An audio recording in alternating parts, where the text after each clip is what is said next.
చూడండి, మొదటి నుండి చదువుకుందాం. కీర్తనల గ్రంథం మొదటి నుండి 40వ కీర్తన. యెహోవా కొరకు నేను సహనముతో కనిపెట్టుకుంటుని, ఆయన నాకు చెవియొగ్గి నా మొర్ర ఆలకించెను.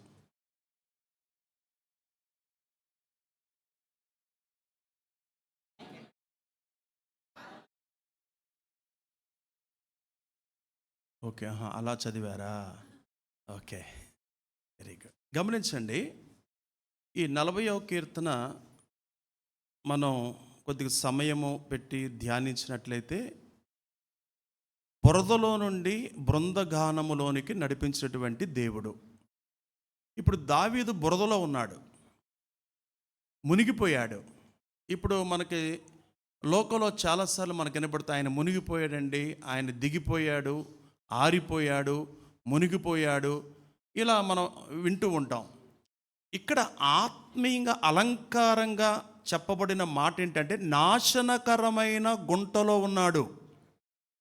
పాపము చేసిన వ్యక్తి లేక దేవునికి దూరమైన వ్యక్తి, అతడు నాశనకరమైన గుంటలో ఉన్నాడని కొన్నిసార్లు అర్థం కాదు.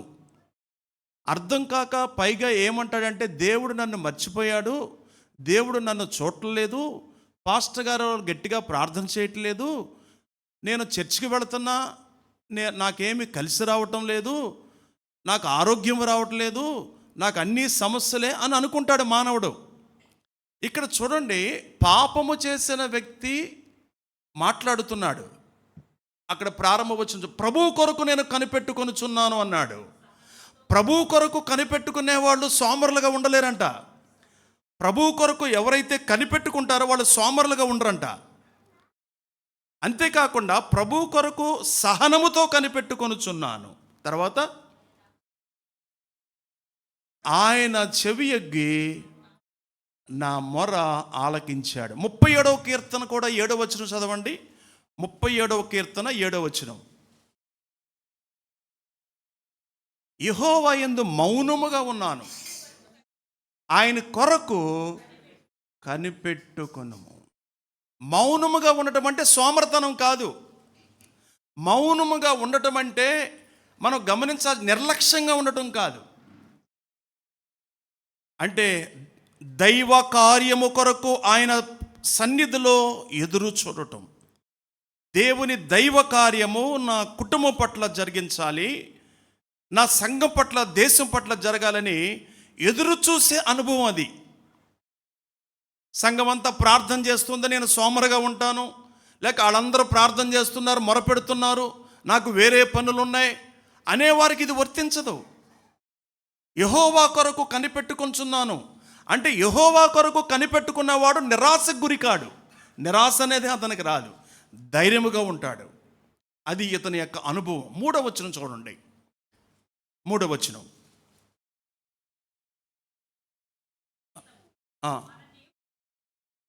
ఈ నిరాశకు గురి కాలేదు. నిరాశకు గురి కాని వ్యక్తి ఏమంటున్నాడంటే, గుంటలో నుండి లేపి బండ మీద నన్ను నిలబెట్టాడు. ఇప్పుడు ఊబి ఎలా ఉంటుంది, గుంట ఎలా ఉంటుంది, మెత్తగా ఉంటుంది, లోపల అగాధం ఉంటుంది. పాపము చేసే వ్యక్తి కూడా దిగిపోతూ ఉంటాడు, వెళ్ళిపోతూ ఉంటాడు, అర్థం కాదు మునిగిపోయే వరకు. కానీ ఇలాంటి వ్యక్తిని దేవుడు ఏం చేశాడంటే పైకి లేపాడు. పైకి లేపడం మాత్రమే కాదు, బండ మీదను అతడు స్థిరపరిచాడు. దేవుడి స్తోత్రం చెప్పండి. బండ మీద స్థిరపరిచాడు. ఇది ఆయన అనుభవంలో నుంచి వ్రాయబడినటువంటి. అప్పుడు అతని నోట్లోంచి ఏమొచ్చింది? కొత్త కీర్తన వచ్చింది, కొత్త పాట, కొత్త సాక్ష్యం, కొత్త మాటలు, కొత్త అనుభూతి, ఇవన్నీ కూడా అతనిలో నుంచి వచ్చేసినాయి అంట. అందుకే బురద నుండి బృందగానములోనికి నడిపించిన దేవుడు. చాలామంది బురదలో ఉండి బయటికి రావడానికి ఇష్టపడరు. ఎందుకంటే పందిని గురించి కూడా మనకు తెలుసుగా, పంది గురించి కూడా చెప్తూ ఉంటారుగా. పందినారన్న పెంచుకుంటున్నారా? కుక్కలను పెంచుకున్నట్టు, కోళ్ళు పెంచుకున్నట్టు పందినారన్న పెంచుకుంటున్నారా? బోన్ తయారు చేశారు ఎవరన్నా? ఒకవేళ అమ్ముకోవడానికి ఏమైనా తయారు చేయొచ్చు, వ్యాపారం కోసం వాళ్ళు పెంచుకోవచ్చు. కానీ దాన్ని ఎంత శుభ్రం చేసినా, మీరు ఎంత సర్పేసి రుద్దినా మళ్ళీ అది తివరాక ఎక్కడికి వెళ్ళిద్దంట? బురదలోకి వెళ్ళిద్ది. అది బురదలో ఉన్నానన్న విషయం దానికి గ్రహింపడం, ఎందుకంటే దానికి ఇష్టమైంది అది కాబట్టి. ఆ బురదలో కూడా ఏం చేస్తుంది? చక్కగా ఒళ్ళుని రాసుకుంటూ జలకాలు కొడుతూ ఉంటుంది, స్విమ్మింగ్ పూల్లో కొట్టినట్టు. అంటే దానికి అర్థం కాదు దాని గురించి. ఇక్కడ ఆయన అనుభవం కూడా అందుకే చెప్తున్నాడు. ఆ 2వ వచనం 3వ వచనం మరలా చదువుదాం. నాశనము చేసే గుంట. ఏ గుంటది? నాశనము చేసే గుంట. గుంట నక్కలను పట్టుకోండి అంటాడు వేరే చోట. అంటే ఇశ్రాయేలు జాతిని చెరిపేస్తున్న గుంట నక్కలు, యావత్ దేవుని బిడ్డలను పాడు చేసే గుంట నక్కలు దొరకవు అవి. ఆ గుంట నక్కలు పొలాలను పాడు చేస్తాయి, ఆ గుంట నక్కలు సంఘాన్ని పాడు చేస్తాయి, ఆ గుంట నక్కలు కుటుంబాల్లో గొడవలు పెట్టేస్తాయి, హృదయాలను దోచేసుకుంటుంది, గలిబిలి గందరగోళం వస్తుంది. అందుకే ఆ గుంట నక్కలు పట్టుకోండి అంటే గుర్తించటం ముఖ్యం.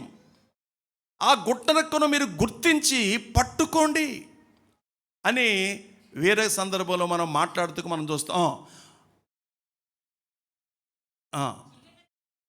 జిగటగల దొంగ ఊబిలో నుండి ఆయన నన్ను పైకెత్తాడు, నా పాదములు స్థిరపరిచాడు. అంటే నా మునక, నేను మునిగిపోయాను, స్థిరపరిచాడు. నేను కనిపెట్టాను, నన్ను కొత్త పాట పాడేటట్లుగా చేశాడు. ఇది ఆయన యొక్క అనుభవం. అమ్మా వెంకటేశ్వరం వింటున్నావా? ఎక్కడికి వెళ్ళావా? ఎక్కడికి వెళ్ళదు, ఇక్కడే ఉండవుగా. ఓకే, ఇప్పుడు 4వ వచనం చదువుదాం. 4వ వచనం చూడండి, వినండి, జాగ్రత్తగా వినండి. గర్విష్ఠులైనను త్రోవ విడిచి అబద్ధములు తట్టు తిరుగువారినైనను లెక్క పెట్టద్దు, లెక్క చేయొద్దు. మీరు యెహోవాను నమ్ముకొనివాడు హల్లెలూయా. అక్కడ గమనించాలి మనం. ఇక్కడ మొదటి ఈ 2, 3 వచనాలేమో బురదలో నుండి దేవుడు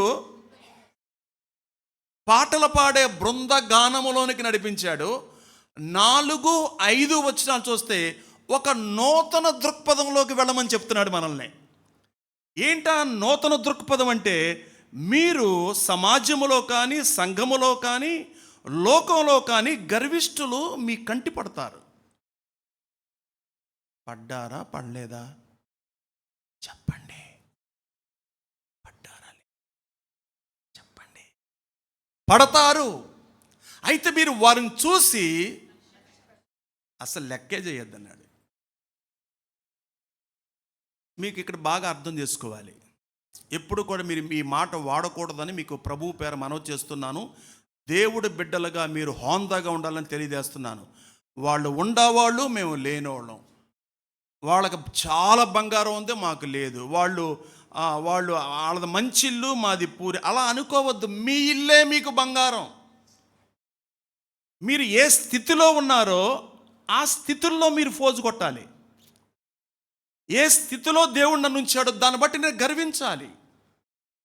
దేవుడు నన్ను ఈ స్థితిలో ఉంచాడు అని దేవుడిని మనం ఆరాధించాలి.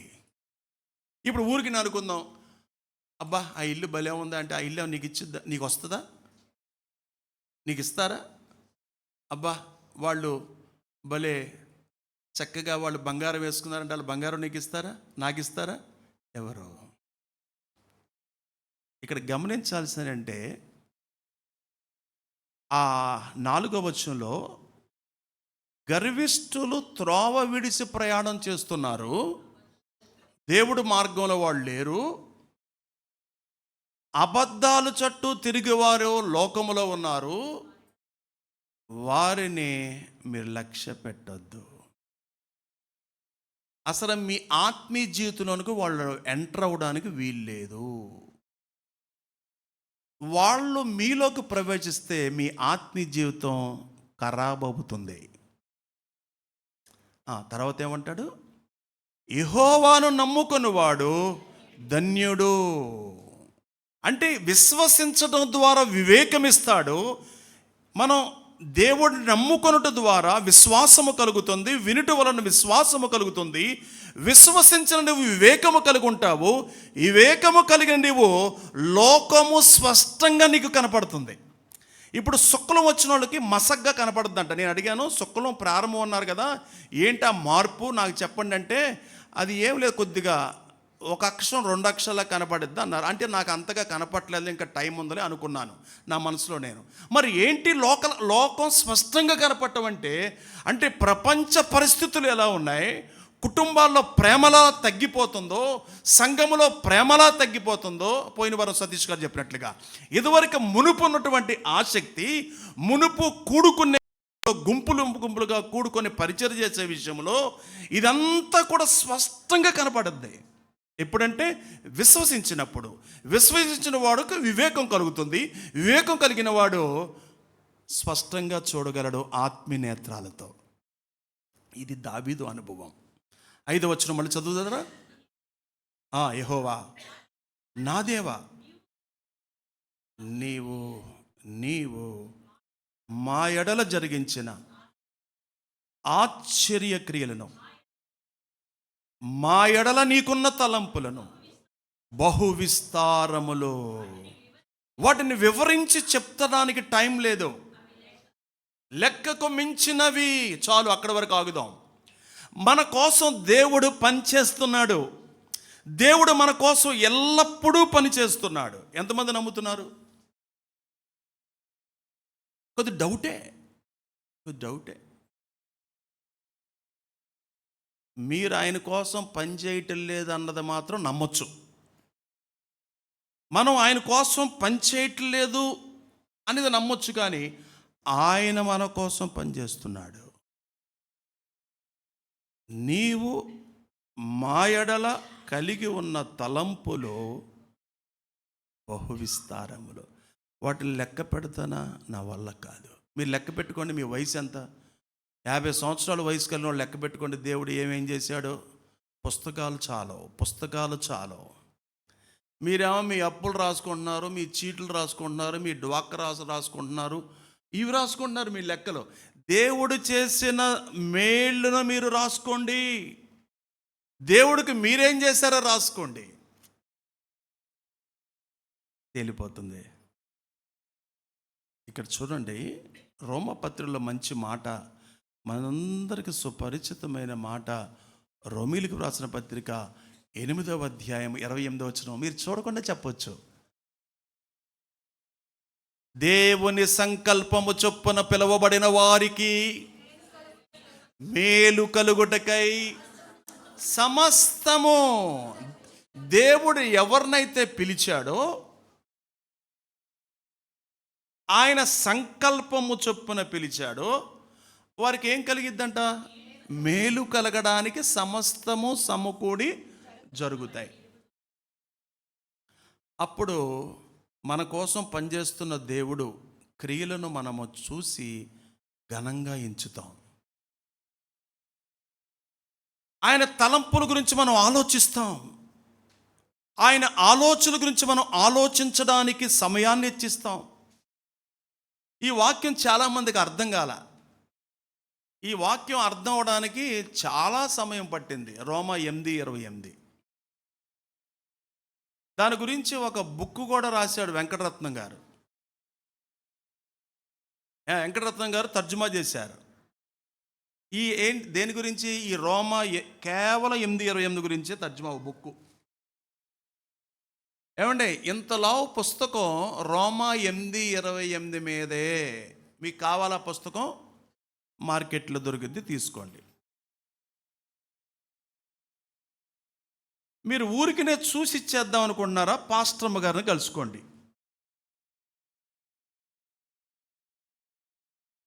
ఇందుట్లో మరణం ఉంది, ఇందుట్లో జనరాలు ఉన్నాయి, ఇందుట్లో కీడు ఉంది, ఇందుట్లో నష్టం ఉంది, ఇందుట్లో నిందలు ఉన్నాయి, ఇందుట్లో అవమానాలు ఉన్నాయి. గుర్తుపెట్టుకోండి, ఆయనకు తెలియకుండా ఏది జరగదు. ఇక్కడ మనకి ఇంకా నిజమా, ఆయనకి తెలిసే జరుగుతాయండి. మనం చూస్తాం, ఇంకా ముందు చూస్తాం. ఇదే రోమాపత్రిక 10వ అధ్యాయము 17వ వచనం చదవండి. 10వ అధ్యాయము 17వ వచనం. వినుట వలన విశ్వాసము కలుగుతుంది. ఆ వినేది ఏంటిది? క్రీస్తును గురించి వింటున్నాం. అపవిత్రమైన వింటలేదు,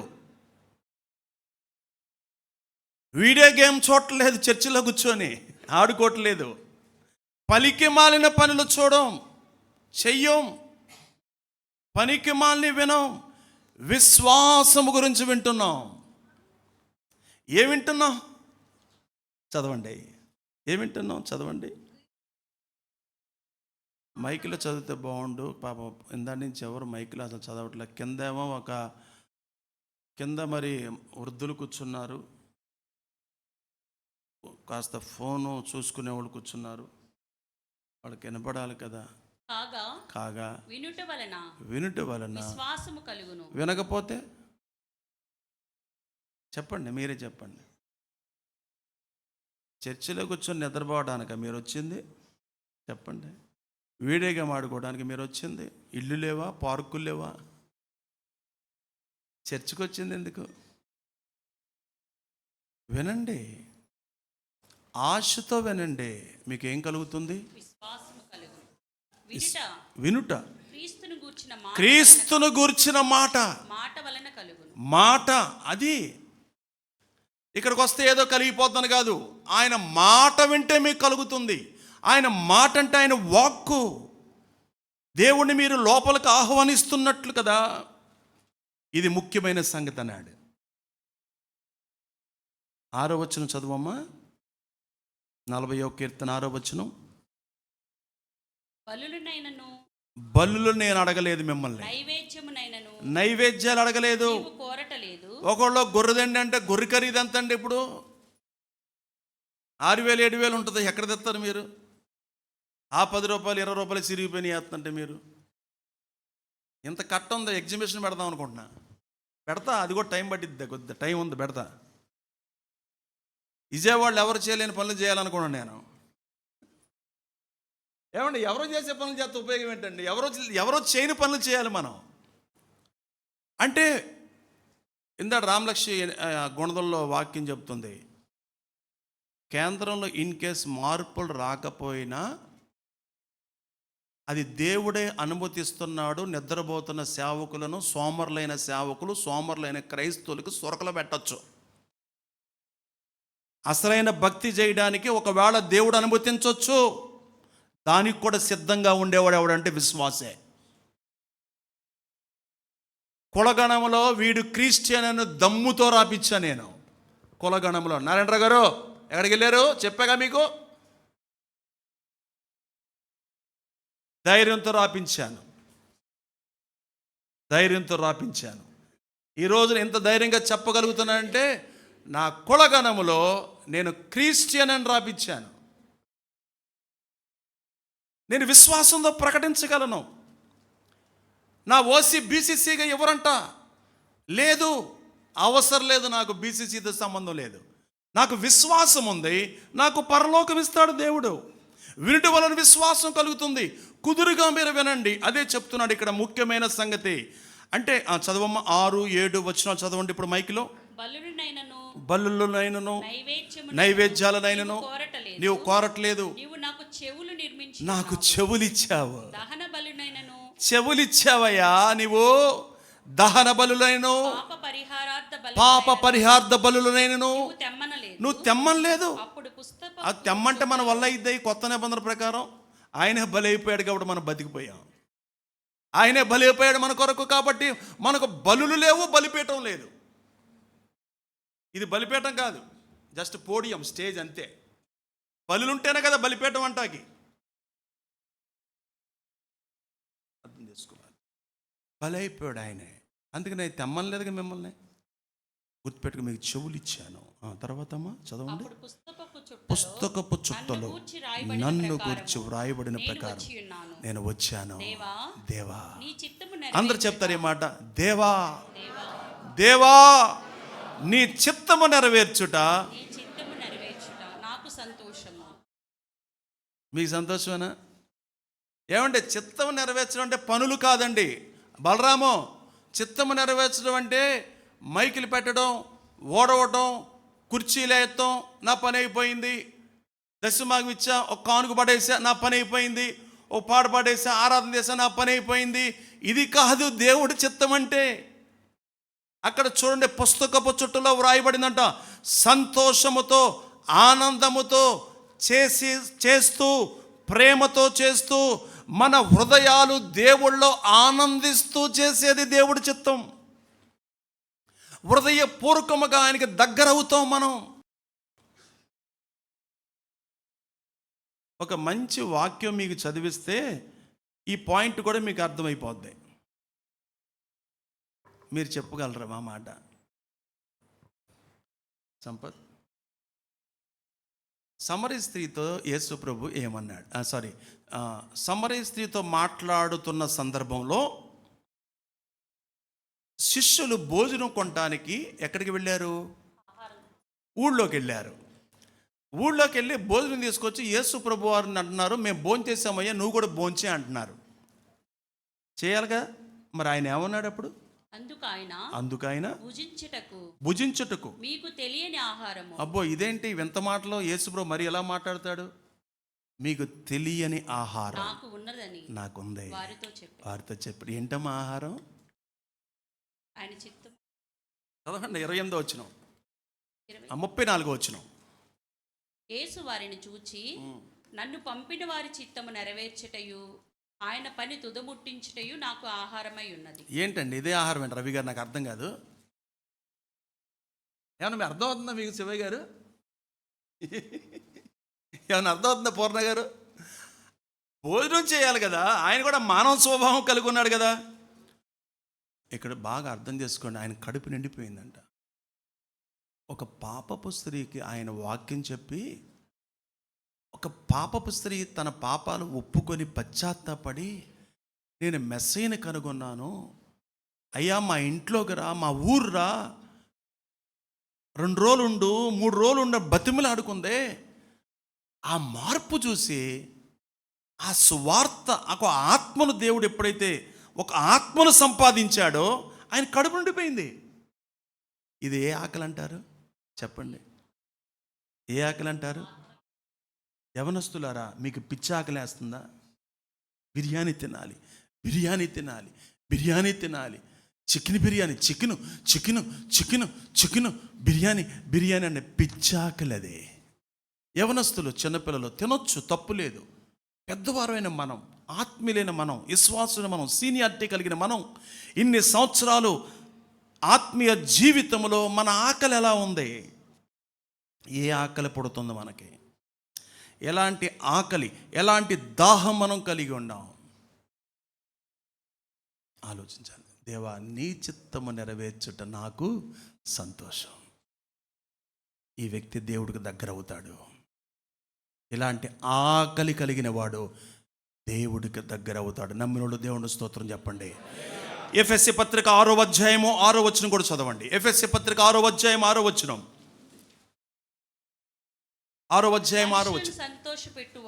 మనుషులను సంతోషపెట్టువారు చేయునట్లు కంటికి కనబడటమే కాక, కంటికి కనబడటమే కాక క్రీస్తు దాసులమని ఎరిగి క్రీస్తు దాసులమని ఎరిగి దేవుని చిత్తమును మనస్పూర్వకముగా జరిగిస్తూ మనుషులకు చేసినట్లు కాక ప్రభువునకు చేసినట్లు ఇష్టపూర్వకముగా ఎంతమంది ఇలా చేస్తున్నారని ధైర్యంగా మీరు దేవుడితో చెప్పగలరో చేయలేత్తొద్దు.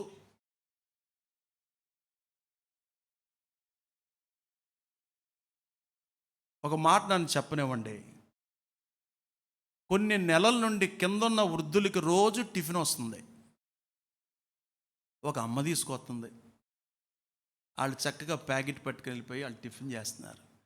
మీ అత్తగారికి టయానికి ప్రకారం, మీ అమ్మగారికి ఒకవేళ టైం ప్రకారం, మీ నాన్నకి టైం ప్రకారం టిఫిన్ అందుతుందో లేదో, దేవుడు బిడ్డలు ముక్కుతూ మూలుగుతూ దేవుడు మందిరంలోకి వెళ్ళాలి అని ఆశతో వచ్చిన వృద్ధులకు దేవుడు బ్రేక్ఫాస్ట్ ఏర్పాటు చేస్తున్నాడు. ఎలాంటి మనసు అంటే, ఇక్కడ వాక్యం చదువుకున్నాం, మనుషులు కొన్ని చూస్తారు, అది మాత్రమే కాక క్రీస్తు దాసులమని మనం ఎరిగి దేవుడి చిత్తం మనస్పూర్వకముగా జరిగిస్తూ మనుషులకు చేసినట్లు కాక అందరు అనుకోవాలి, ఇలా నేను ఈ కానుక దేవుడికి ఇస్తాను. దేవుడికి ఇచ్చిన వాళ్ళు చిరిగిపోయిన 10 రూపాయలు 20 రూపాయలు వేస్తారా? ఇయ్యొచ్చా? షాప్లో తీసుకోవట్లేదా? తప్పు, వేయకండి అలా. లేకపోతే లేవు ప్రభా అని చెప్పండి. దేవుడు అది మీకు మంచిది కాదు, మంచిది కాదు. దేవుడు బ్లెస్ చేస్తాడు మనల్ని. దేవా, నా దగ్గర లేవా, నేను వచ్చాను, నా హృదయాన్ని నీకు ఇస్తున్నాను ప్రభా అనండి. కానీ తప్పుడు పనులు చేయొద్దు, పిచ్చి పిచ్చి చిల్లర పనులు చేయొద్దు. దేవా, ఇదిగో నీ పని చేస్తున్నానయ్యా, నీ మందిరం ఊడుస్తున్నాను, పాస్టర్ గారు చూడాల్సిన పని నాకు లేదు ప్రభా, ఎవరో చూడాల్సిన పని లేదు, ఇదిగో మందిరంలో ఈ లోటు ఉంది, ఆ పని నేను పూర్తి చేస్తున్నాను ప్రభా, నువ్వు చూసావు చాలు. ఆ మనస్సు కావాలి ఎవరికైనా, ఆ మనస్సు కావాలి ఎవరికైనా. ప్రియ సహోదరి సహోదరులారా, నేను చూసారా, ఒక మంచి నిర్ణయం తీసుకున్నాడు. అంటే బానిసల వలె మనం పనిచేస్తామంట, బానిసల వలె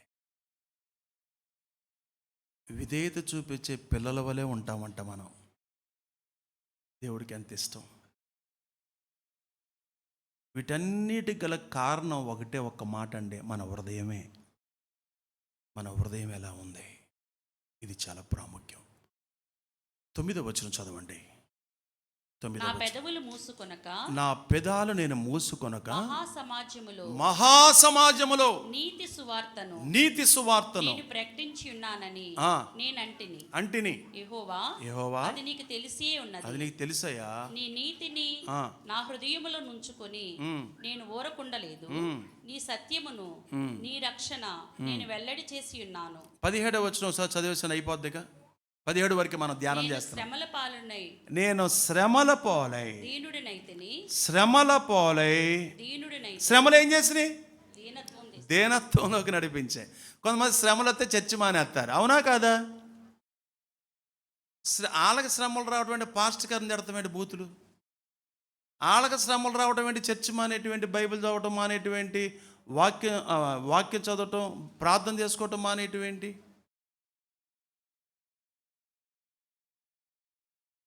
మీరందరూ ఇక్కడే ఉన్నారు కదండి. శ్రమలు పాలైతాను, దీనునైతాను. ప్రభు నన్ను తలంచుకొనిచున్నాడు. నా ఇంక చూస్తున్నారా? ప్రభు నన్ను తలంచుచున్నాడు, నాకు సహాయము నీవే. ఒక కుర్రోడు అడిగాడంట వాళ్ళ నాన్నే, నానా నువ్వు చర్చికి వెళ్తున్నావు కదా, రోజు బైబిల్ చదువుతావు కదా, అసలు నీ గురించి దేవుడు ఏమనుకుంటున్నాడు నానా అని అడిగాడంట. ఈ ప్రశ్న కొద్దిగా కష్టమే కదా, లోతైన ప్రశ్నే కదా. అమ్మా, దేవుడు రోజు ఏడుతూ ప్రార్థన చేస్తున్నావు కదా, అసలు దేవుడు నీ గురించి ఏమనుకుంటున్నాడమ్మా అన్నదంట. కొద్దిగా ఆశ్చర్యమే, నిజమే. నీ పేరు కూడా ఆయనకి తెలుసు. ఈరోజు నీ అవస్థ ఆయనకి తెలుసు. ఈరోజు నువ్వేం బాధపడుతున్నావో, ఏ బాధతో ఇక్కడ కూర్చున్నావో ఆయనకి తెలుసు.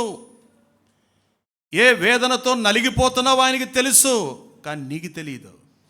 ఆయన ఏమన్నాడు? ఆలోచిస్తున్నాడంట మన గురించి. శ్రమలు వచ్చాయి, దీనుండి అయిపోయాను. శ్రమలో ఒక వ్యక్తిని దీనత్వంలోకి నడిపించాయంటండి. ఇది మామూలు విషయం కాదు, ఇది మామూలు విషయం కాదు. ఇప్పుడు దీన్ని బట్టి చూస్తే శ్రమలు రావటం, దేవుడు అనుమతి ఇవ్వటం మంచిదేనంటారా? మేలు. శ్రమలు రాస్తే నేను బాగుపడతాను. ఇది లోతైన విషయం అండి, ఆలోచించండి. నీ గురించి, నా గురించి ఆయన ప్రత్యేకమైన శ్రద్ధ తీసుకుంటున్నాడు. ఇప్పుడు ఎవరన్నా చర్చికి రాకుండా ఎక్కడికో పని మీద వెళ్ళిపోతున్నారు అనుకుందాం, లేదా ప్రార్థన రాకుండా ఎక్కడికన్నా వేరే పని మీద వెళ్ళిపోతున్నారు అనుకుందాం, ఒక తప్పు చేయడానికో పాపం చేయడానికో వేరే దారికి వెళ్తాం అనుకుందాం. పోలీసులాగా వచ్చి ఆపడం దేవుడు, పోలీసులాగా వచ్చి అడ్డుకోడు దేవుడు, పోలీసులాగా వచ్చి ఆధీనంలో తీసుకోడు దేవుడు. నీకు చెవులు ఇచ్చాను, నా మాట విను, నువ్వు నాకు దగ్గర అవుతావు. ఇక్కడ మనం అదే ఆ 17వ వచనం మనం చదువుకున్నాం. నేను శ్రమల పాలై దీనుడైతిని, ప్రభు నన్ను తలంచుకొనుచున్నాడు. నాకు సహాయము నీవే, నా రక్షణకర్త నీవే, నా బాధ, నా సహాయము అన్నీ నీవే, అన్నీ నీవే, అన్నీ నీవే. నా దేవా ఆలస్యం చేయొద్దు. అంటే ఇక్కడ ఆలోచించండి, జ్ఞానయుక్తంగా మన గురించి ఆలోచిస్తున్నాడు. మన గురించి సమస్తం ఆయనకి తెలుసు. ఆయన మదిలో నీవు నేనున్నాం. గుర్తుపెట్టుకోండి, ఆయన మదిలో నీవు నేనున్నాం. నేను అడుగుతున్నాను, నీ మదిలో ఎవరున్నారు? ఇక్కడ ఎవరున్నారు? నీ మదిలో ఎవరున్నారు? ఈ మాట మనం అందరం చెప్పాలండి. తండ్రి, నా గురించి నువ్వు ఆలోచిస్తున్నందుకు కృతజ్ఞతలు. ఎంత బాగుందండి. ఆయన గురించి మనం ఆలోచిస్తున్నామా? ఒక్కసారి ఆలోచించండి. మరొకసారి చెప్తున్నాను, ఆయన పని గురించి ఒకసారి మీరు ఆలోచిస్తున్నారా? కానీ నీ గురించి, నా గురించి దేవుడు బాగా ఆలోచిస్తున్నాడు.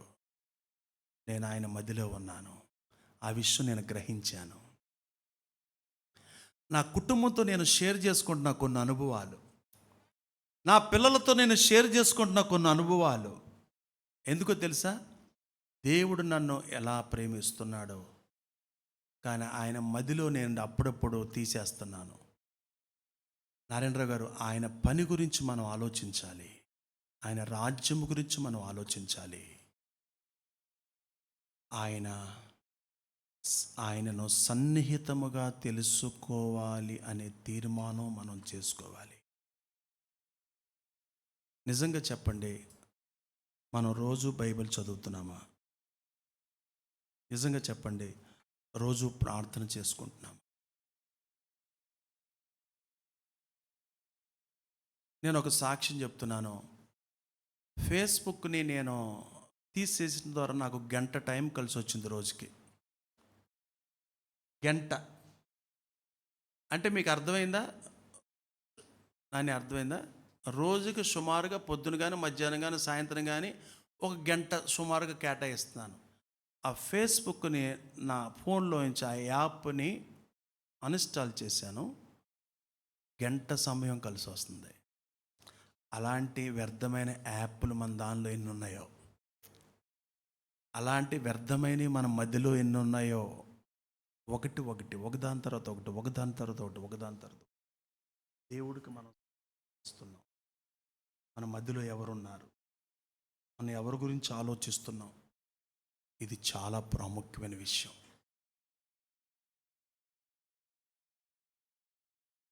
తలలు వంచుదాం, కళ్ళు మూసుకుందాం, ఆయన సన్నిహితంగా తెలుసుకోవాలని తీర్మానం చేసుకుందాం. ఆయన ప్రేమపూర్వకముగా జ్ఞానయుక్తంగా ఆలోచిస్తున్నాడు. మన పాపం మనల్ని ఎక్కడికి నడిపిస్తుందో మనకు తెలుసు. మన పాపము ఎంత దూరం తీసుకెళ్తుందో మనకు తెలుసు. మన అవిధేయత వలన మనం ఎంత నష్టపోతామో మనకు తెలుసు. మన ఆత్మీయ జీవితం ఏ స్థితిలో ఉందో మనకు తెలుసు. ఏ జిగటగల దొంగ ఊబిలో మనం కూరుకుపోయో మనకు తెలుసు. లేవనెత్తేవాడు ఆయన ఒక్కడు మాత్రమే. బండ మీద నిలబెట్టేవాడు ఆయన ఒక్కడు మాత్రమే. సహోదరుడా, సహోదరి, నీ గురించి ఆయన ఆలోచిస్తున్నాడు. నమ్ముతున్నారా? నమ్మండి. ఇప్పటికైనా ఆయన నీ గురించి ఆలోచిస్తున్నాడు. నీ పేరు తెలుసు, నీ స్థితి తెలుసు. ఇప్పుడు రైట్ నౌ ఏ బాధలో నువ్వు ఉండవు ఆయనకి తెలుసు. ఆయన ఆలోచిస్తున్నాడు. నీకెందుకు నెమ్మదిగా ఉండవు?